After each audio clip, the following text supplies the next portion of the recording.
I want to ask you, so think about those questions, go ahead and line up. Music, you are a classically trained pianist who turned into a filmmaker, but in this film, music is a huge component of it. Can you tell us a little bit about the musical score and working with your music director? Because it's a unique score and I didn't really hear it until I saw it the second time with the voices. Tell us a little bit about that.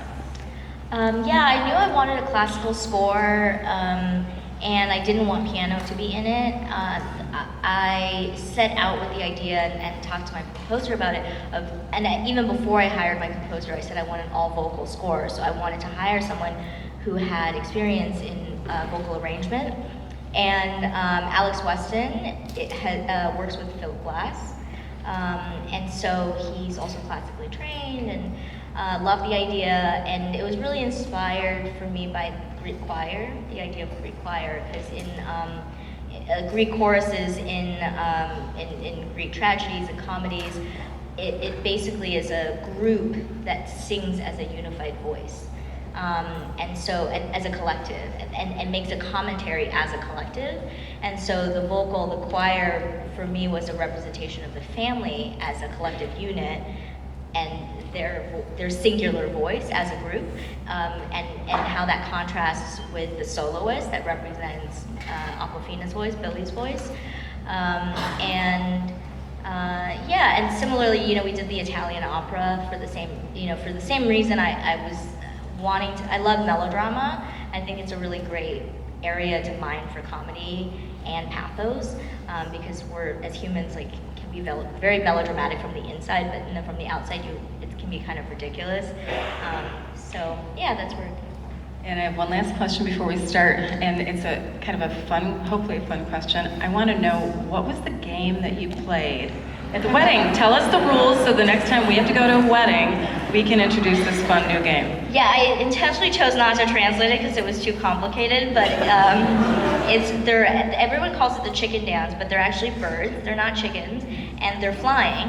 And so you're in a circle and everyone gets a number. So you're 1 and I'm 2 and 3 and 4 and 5. So you remember your number, and then if I'm 2, I would go 2 bird fly, 2 bird fly, 2 bird flies until 1 bird flies. But in Chinese it rhymes. And so then if I say 2 bird flies till 1 bird fly, then you have to take that and you go 1 bird fly, 1 bird fly, 1 bird flies until 5 bird fly, and you keep going. But you throw people off because I know that you're 1, but I'll look over there and I'll say 1 bird fly, and then you miss it. Paying attention. Yeah, so it obviously gets more complicated the more you drink. Cheers to that. We'll go ahead to the audience. We've got the woman right here in front. Hi, my name is Natasha. I just wanted to say this movie was really meaningful to me because this actually happened to me. My grandpa had cancer, unfortunately, and he passed away, and my family didn't tell me. So it is real life, it does happen. But I was curious, did you actually tell Nai Nai that she had cancer? And if you did, or if you didn't, if you could tell a little bit more about the story in real life, that'd be great.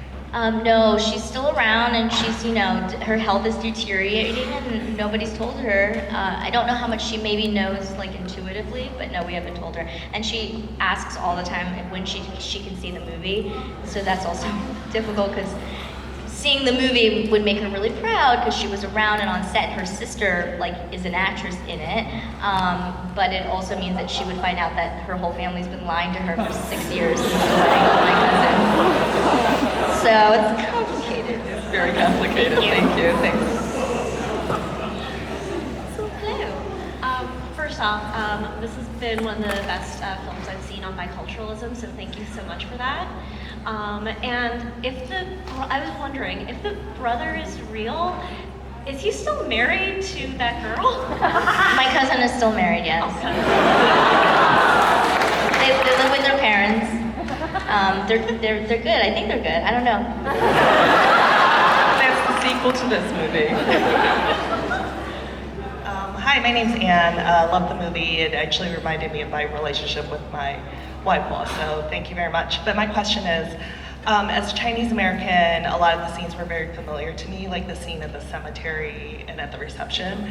But I also noticed that people found it very funny too. So did you film it with sort of like a double lens in mind?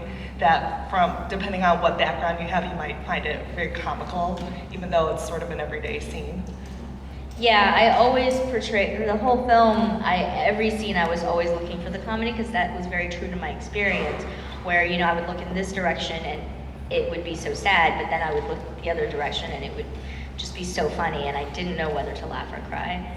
So I definitely set out intentionally to make sure that was portrayed in the movie. Thank you. I love your shirt. I wore it just for tonight. Oh, thank Can you read it to the rest of the audience so we know what it says? It's an honor just to be Asian. Sandra Oh.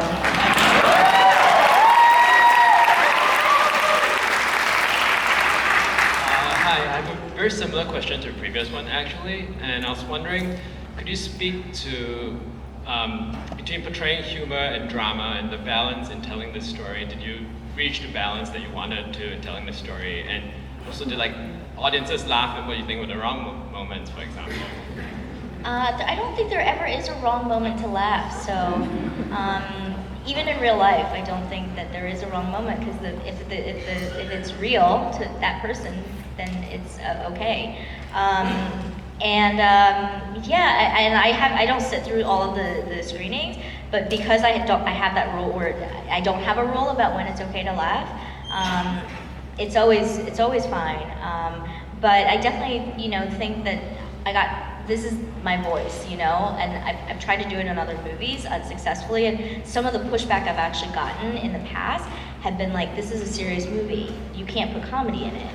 And so with this film, if you read the script, it's not, oftentimes the scenes aren't funny because of, you're reading what's happening in the conversation, and you don't necessarily, without the camera there and what's going on in the background, and without the music and all of these elements and the framing and the composition is where I find the comedy.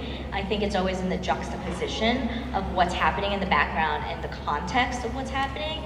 But the actors I never directed for comedy. The actors, I never told them it was a funny scene and they had to be funny. So they played it real, they played it as a drama. And so oftentimes my actors will tell me afterwards that they're like, wow, that was funny. I had no idea. And in a way that's good because it keeps them really grounded in the moment. Thank you. Hi, my name is Priyanka. I'm also an aspiring filmmaker, and I'm working on a film that's in 2 languages as well. So I've got a technical question for you. When you were writing the script, did you write the script entirely in English and translate it later to Mandarin, or how was that process for you? Yeah, I wrote it in English, but I speak Chinese and I understand Chinese, but I don't write it. And I don't read it. So I wrote it in English, but I heard a lot of the dialogue in Chinese in my head, and I was translating it in my head as I was writing it in English. The problem with that is that afterwards we had a translator who just took the script and translated it, but once they did the translation, I couldn't read it. And so I had my parents read it, and that was my workaround. I had them read it and say, does it sound like the authentic and does it sound like the local dialect, and they did a bunch of passes on it. But then even after that, we worked on it a lot for like a month, and then once we were in the table read on location in China, I heard it out loud for the first time, and I was like, that's not what was in my head. So then I had to, it just took several different stages and help from different people in order, and even on set, I would say to the actors, that's wrong, say it this way. And they're like, but that's what was written. And I was like, yeah, but I'm the writer and it's not. Yeah. Thank you. And one more question. Hi, I have a question about, we saw a couple times in the movie where Aquafina would pass a group of men and women sort of partying and going out. Is there any significance to the times that they kept showing up? Not necessarily. Again, I think it's about just juxtaposition and context. Is that sometimes in your life is ending because you're losing your grandma and everything feels like it should be ending, but the world around you just keeps going. And so I think the juxtaposition of that for me was added a lot to the atmosphere of the experience because you feel so sad and you feel like it should be more meaningful and the world around you should also stop, but it doesn't. Thank you. Very good, thank you. Please give Lulu another round of applause.